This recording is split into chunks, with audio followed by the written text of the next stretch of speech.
Good morning, everyone, and thank you for taking the time to log on and attend this morning's webinar. My name is Emily Cornelius, and I am the Marketing and Communications Coordinator here at Vigorate.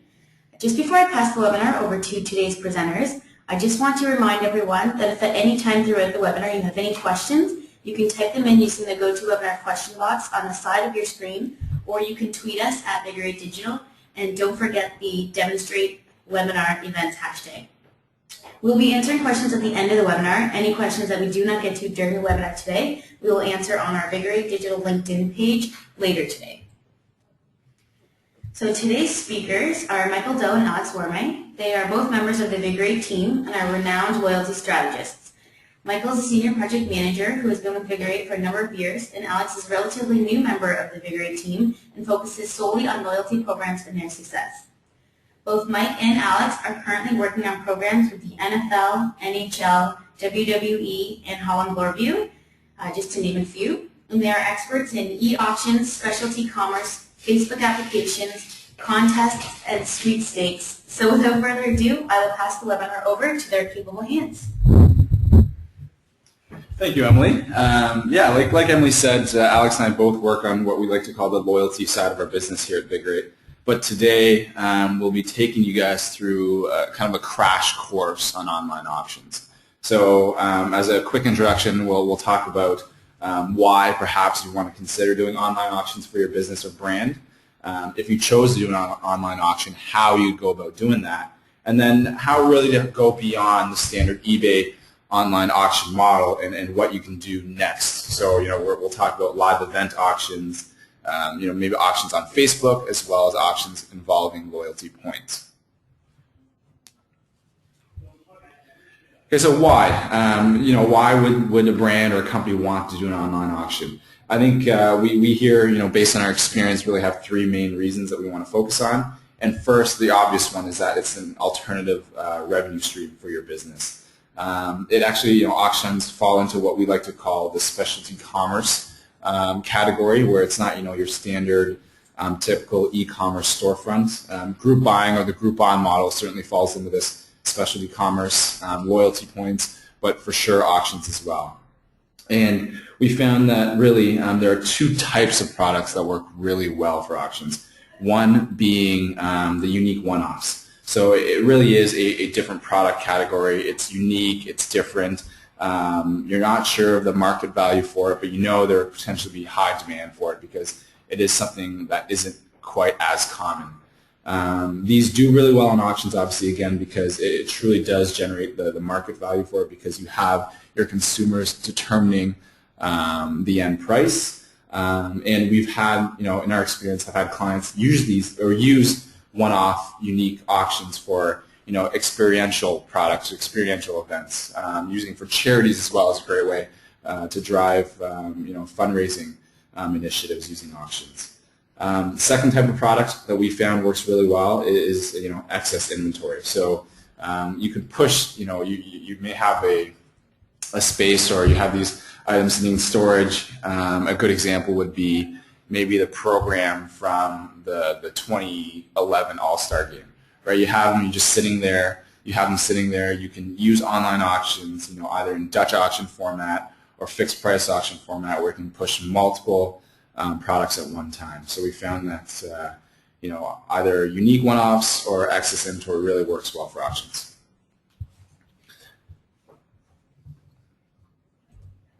Okay, the second reason why you may want to consider doing online on auctions is because it's fun. It's a different type, again, like I said, different type of shopping experience for the user online. It's exciting. That sense of competition is there with auctions. You may already have an e-commerce store, but again, it may be a different product offering on auctions that you have available. And it really is because it is a different type of product. It creates more of that sense of intimacy with your users, right? You're offering something very unique, something one of a kind that makes it that much more fun for your users. Okay, and the third reason why we think auctions are great is because it allows you to collect a lot of data on your users, right? So not only purchase behavior, but the preferences, what they like, how much they're willing to spend. Do they like title belts versus signed photos? Do you like pucks versus sticks? Whatever that may be, you can gather that information, store it, and then really tailor your product based on this data that you collect about your users. Okay, now we're going to hand it off to Alex to talk about how or what's involved in running an online auction. Thanks, Mike. So yeah, we're going to get into a bit of the nitty-gritty when it comes to how we recommend to our clients launching and running successful auctions that's going to help their business and engage with their customers. A few key things we're going to touch on: how much. We're going to talk about how to determine what your minimum or starting amount should be for an auction item, as well as the bid increment value, which is how much the auction increases by with each successive bid. As far as how long, we're going to get into the auction duration, how to schedule your auctions in order to maximize your user engagement, connecting with your customers, as well as taking advantage of some of the bidding patterns that we've noticed over the course of our practice. So right off the bat, we're going to get started with our minimum bids, determining how to set the starting amount that you're going to run your auction at. And generally speaking, this is based on how you can gauge your supply and demand, depending on the type of item you're going to be launching. Like Mike was saying, there are a couple different types of items you could be using. Items that have maybe a bit more inventory, items that maybe aren't quite as rare as some other items. You can probably imagine that there may be slightly less demand for these items since they are more readily available, and that will affect the starting price. So it may yield a slightly lower starting price if it is a more readily available item, as opposed to some of the rarer items or the one-offs like Mike mentioned earlier. These are items that are considered to be a lot more valuable, maybe a lot more rare, and will certainly drive a higher demand. And obviously, since they are more rare, there's a lower supply, in which case you would probably start with a much higher starting amount. So generally speaking, if the website traffic can support it, most of your auction items should start as low as $1, typically because we find that is an attractive number for a customer to see when they arrive to a site. It makes them interested in wanting to bid on such an item, and then once they're involved in the auction, then, like Mike mentioned also earlier, the excitement kicks in. Your customers are engaged in the site, and they're excited about bidding on an auction item.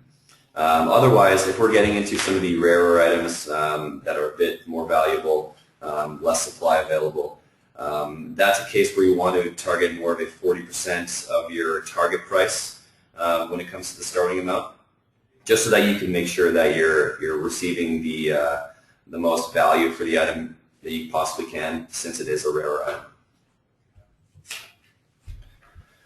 Next up, bid increments. So when it comes to our online auctions, it's a bit more of a controlled environment than a live auction, in that you need to have a standard amount by which your auction item increases in value. And this is just a way to make it, like I said, a bit more controlled and allow the customers to really gauge where the auction item is going in terms of its price. Typically, the bid increment is based on what the opening price is of your item. So once again, depending on the supply and demand and the value of the item, that's how you're going to determine your bid increment value.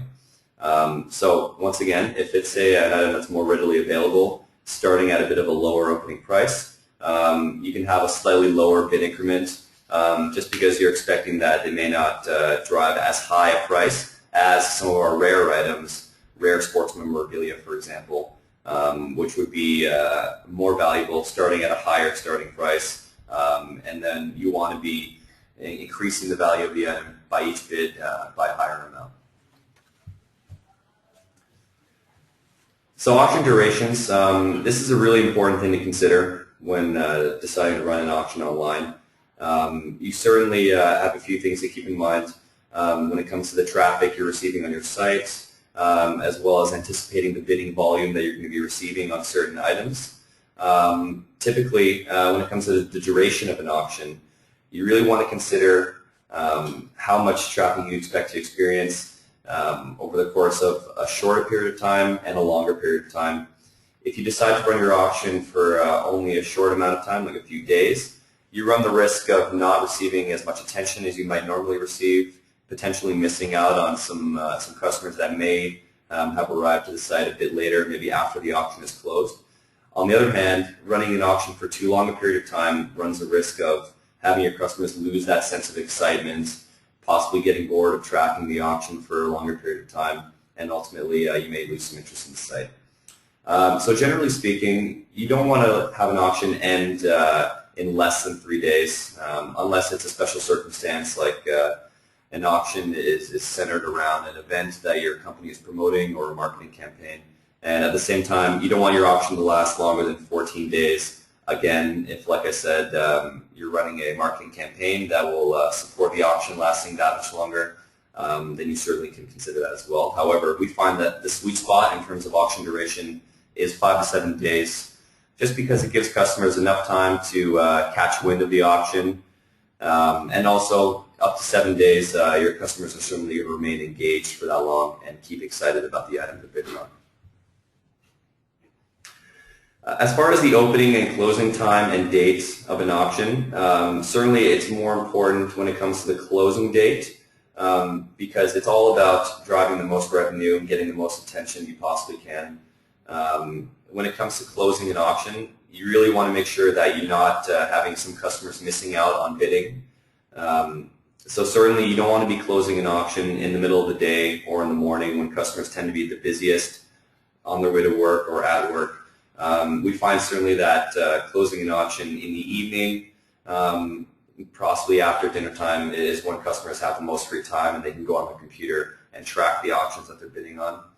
Another thing to consider when scheduling your auction closing is around your marketing campaigns or any sort of activity that your business will be doing that can be seen in front of customers as much as possible. For example, the NFL, they have games running on Thursday evenings and on Sunday afternoons. And so we certainly suggest that auctions should be closing on Thursday evenings or Sunday evenings, just because that's when fans are the most excited about your business. That's when fans are seeing it in front of them the most, and they can get excited about bidding on something. Another great example would be the WWE with professional wrestling. They run their flagship television program on Monday nights, and so certainly having an auction closed during the program or just after the program will certainly take advantage of the excitement that builds over the course of the few hours when the program is running, and you can certainly drive some more revenue. We have noticed some bidding patterns when it comes to the different times during which an auction is open. We like to go by what we call the 40-10-50 rule. And by that I mean 40% of the bids we find come towards the beginning of the auction, with 10% of the bidding volume happening right in the middle, and 50% of the bidding activity coming towards the very end of an auction schedule being open. And so for a few reasons for this, we find certainly that once an auction opens for the first time, customers find the item and they're excited about it. Maybe it's something they haven't seen before and they want to start bidding on it right away. The 10% in the middle occurs mostly because maybe some of the excitement has died down momentarily. Customers are aware that they have a few days or possibly even another week before the auction item will close, and so they have some time on their hands to wait and watch. And then, like I said before, 50% of the volume comes towards the end of the item. This is when, like Mike was saying earlier, some of the competition comes into play. Customers are bidding against each other, and so they're placing multiple bids at a time, possibly. And so ultimately we find that, towards the end is when we get the most excitement happening. The item is about to finish its run, and customers are oftentimes very excited about potentially winning this item. So moving on, auctions, like Mike said earlier, is a different shopping experience in many ways than your typical e-commerce platform. However, there are certainly a few things that you need to keep in mind when it comes to running a successful auction. High quality images. It may sound obvious, but it's certainly very important for the online shopping experience. Since customers are buying items online, they don't actually get a chance to hold and feel and look at in person the item that they're bidding on. And so it's extremely important to have high quality images, If you can, take multiple images from multiple angles, just really, really displaying the product in the best possible light. And another thing is when it comes to certain avenues like sports leagues or entertainment, if you can display the item in use or being worn by an athlete, for example, it really tells a great story about the item. It shows the athlete or the person that the customer is looking up to using the item, and it really creates a sense of intimacy between the customer and the product. Going even further beyond that, the use of videos is an extremely powerful tool when it comes to selling items. You really get a chance, like I said before, tell a great story about the item, increase the engagement that the customer can experience with the product. A wonderful example would be World Wrestling Entertainment. They have, like I said, some television programs and a lot of video footage that they can use to really sell items. And so, for example, if a superstar is wearing an article of clothing or they're using a prop, if our client can get that video footage and use it on the site to sell the product, that certainly creates a lot of excitement and really, really brings the customer super close to the item. A few other key features that I'll touch on very quickly. Low barrier of entry. We want to make sure that our auction sites are accessible to our customers and that they can get on and start bidding as soon as possible, taking away lengthy registration processes, signing up with their email address, getting to bidding right away is what it's all about in order to attract the most attention and keep customers happy. However, with that, there comes a slight risk when it comes to the customers maybe bidding fraudulently using stolen credit cards, for example. However, we do have a few items that customers can choose from when it comes to controlling some of the bidding that may occur that we don't want. We use a ladder logic set of rules that we can determine the quality of our customers that are bidding on items, and that helps us mitigate some of the risk that comes with allowing for the low barrier of entry. Proxy bidding is another quick thing I want to talk about, and it basically allows for the user to manage their auction bids with a bit less effort than they might have to normally. It allows for a customer to bid on an item, giving their maximum price that they would be willing to pay for an item, and due to the bid increment, it's possible that they can actually win the item for far less than what they actually set their maximum bid at. And so it allows them to remain the winning bidder if other customers are trying to bid below them, but not having to go and rebid and enter a higher value each time. The very last thing I want to talk about is Bid Extend, which we found to be a very, very successful tool.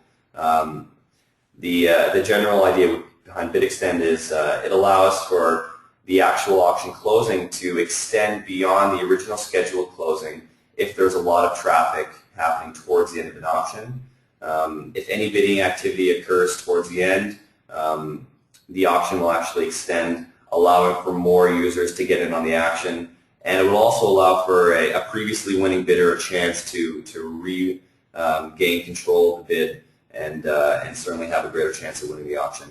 We've seen some tremendous results with Bid Extend. We've seen auctions run for up to 90 minutes past the scheduled closing, and that results of a 20% higher final closing amount, which we find is fantastic.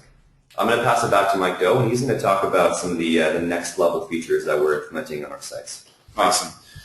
So yeah, I think now that we've gone into your typical auction experience and how that should work, we're really considering now is how do we take that to the next level.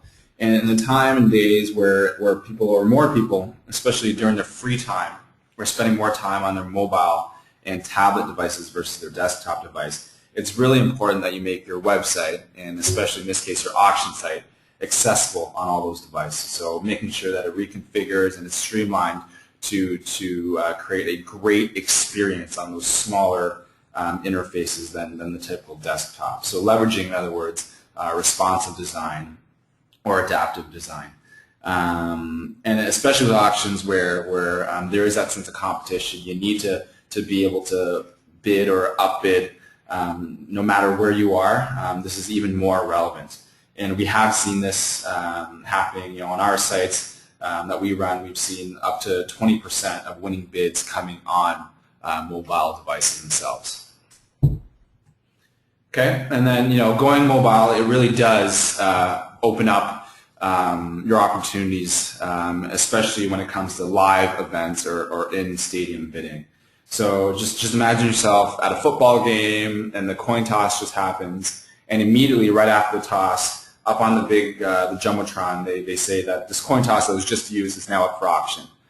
Fans in the stadium can immediately pull out their phone and bid then and there when that auction or when that item is that top of mind, instead of having them wait to go home and then forgetting about it. So again, the opportunities with mobile bidding are pretty much endless in terms of live events and in-stadium auctions. Okay, next we want to talk about points programs, and we did talk about loyalty points programs at the very beginning as a different type of specialty commerce that we do here at Big Rate.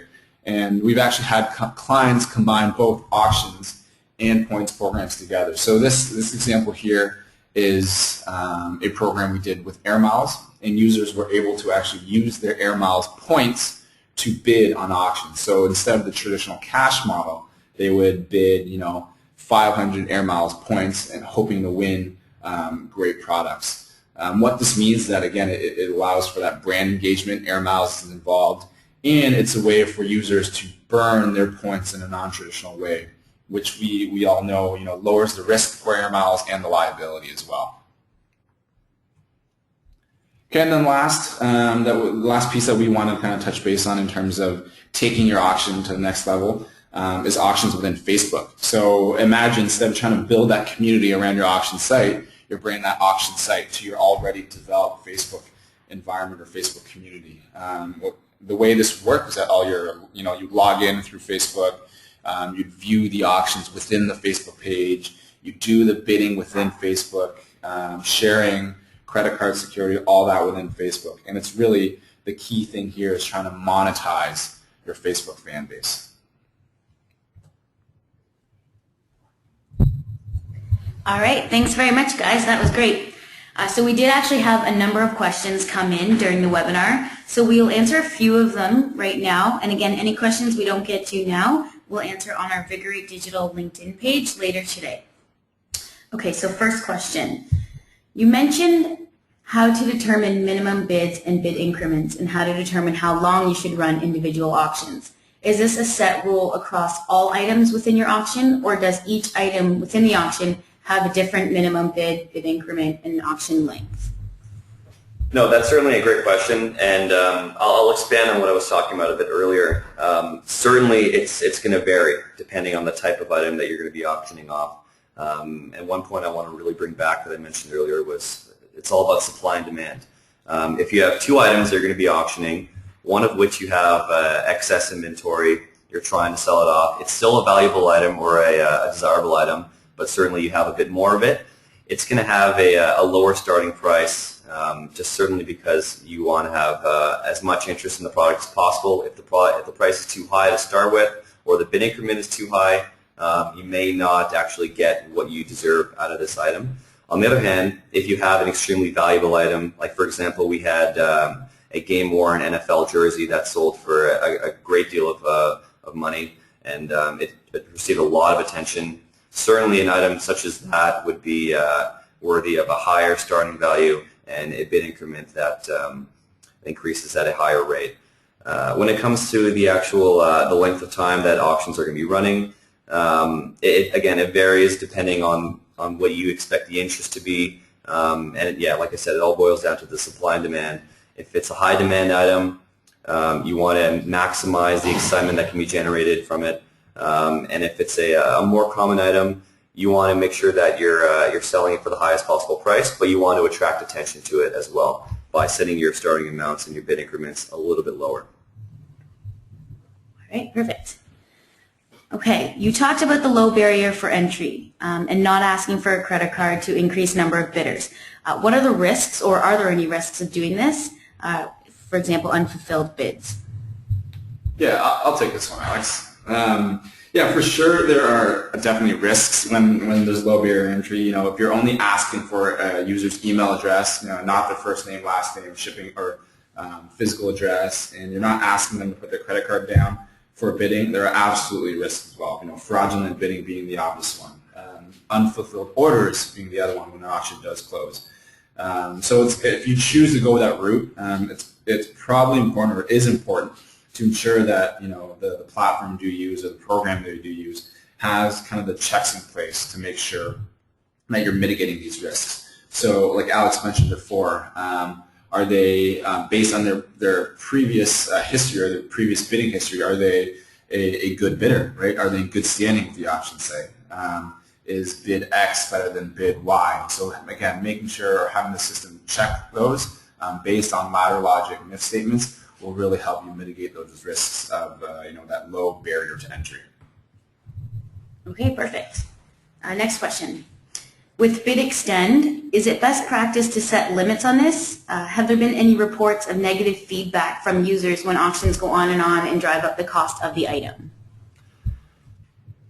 Sure. I mean, that's another great question. BidXtend, like I said, it's an exciting feature that we've started using on all our auction sites. And to answer your question, no, there hasn't really been any negative feedback. There have been some questions that come in from customers wondering, perhaps they were expecting to win the auction at the scheduled closing, and then, like I said, BidXtend kicked in, and the auction would continue to run for a period of time, and the closing amount would continue to increase. It's really important on our sites to manage the expectations of our customers. So by that I mean making sure that there's some text available to be seen that describes the BidXtend feature, just so that it's not a surprise to customers if the auction runs past the scheduled closing. From the point of view of our clients, the merchants running the sites, all of the feedback has been nothing more than absolutely positive. BidXtend creates a lot of excitement around a product if it does reach that point where it continues to extend beyond the scheduled closing. And it can only really lead to more excitement, competition between bidders. Like I said before, we've seen cases where we've had 2 or even 3 or more bidders battling against each other to try to get a really, really high value item. And in some cases, we've seen actually the closing amount raised by up to 20% on top of what it would have closed at the scheduled closing. So just to sum up, managing the customer's expectations by making that text clear and available so they can expect that to happen. Yeah, there may be some disappointment with customers that don't win an auction, but like I said, it's an auction, it's a competition, and it is what it is when it comes to that. When it comes to the point of view of the merchants, it's all positive. Excellent. Okay, so we'll just ask one more question here. Like I said, any questions not answered here will be on our LinkedIn page later today. Okay, so you talked about using air miles as currency. Can this be set up with any loyalty points program, or can you also do a combination of points and cash? Yeah, certainly, at least here at Grade, we can totally, absolutely work with any other loyalty points programs as long as there is that connection to the database, to the user database, and being able to understand or know what the user's point totals are. So as long as the APIs or that we're able to connect to the database, no problem at all. In this case, we did work with AirMiles specifically, but again, whatever program may be, we can certainly work with the team to figure that out. In terms of multiple currencies, so cash and points, certainly available as well. It doesn't actually need to be cash and points. It could be US dollars, Canadian dollars, euros, American dollars, whatever it may be. Our system does have the capability to do multiple currencies. But yeah, the example is you can use your loyalty points and then top up with real dollars if you choose to. All right, excellent. Well, thank you very much, guys. That was great. And thank you, everyone, for taking the time to log on today. And again, any questions not answered here will be on our LinkedIn page later today. Thanks.